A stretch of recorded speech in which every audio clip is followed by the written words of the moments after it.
Does it ever seem like this to you, that the best way to get attention for a particular disease is to have somebody famous get sick with it?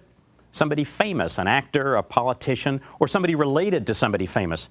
Then there's attention. Then there's funding to do the research, to look for a cure. Something that only affected other people suddenly hits close to home, and they see it totally differently. It's the same thing with gay rights. Polls have consistently shown that people are much more willing to support gay rights, even same-sex marriage, if they know, or maybe I should say once they know, that somebody they're already familiar with is gay, a friend, a relative, that nice lady down the block. And maybe it's the same way with immigration. So maybe that's why Jeb Bush's position on immigration reform differs from his fellow Republican presidential candidates. Why his approach to immigrants, his overall tone, even the language he uses, is so different from theirs. Because he fell in love with a woman who came from another country, Columba Garnica Gallo of Mexico. Have his immigration proposals gone as far as the Democrats have? A path to citizenship, the right to vote? No. Has he gone far enough, though, to ruin his chances for the Republican nomination? Very possibly. We'll see.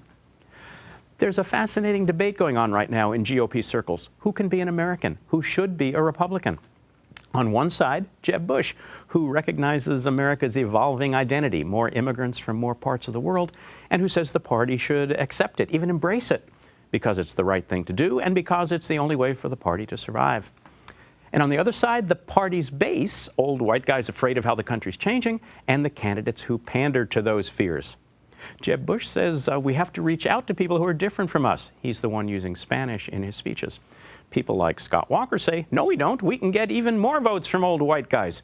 He's the one who keeps toughening his anti-immigrant rhetoric. Two very different visions of the party's future. Maybe it's just a difference in tactics, or maybe it really is the personal turned political. After all, Jeb Bush is married to Columba. Scott Walker is married to right-wing radio.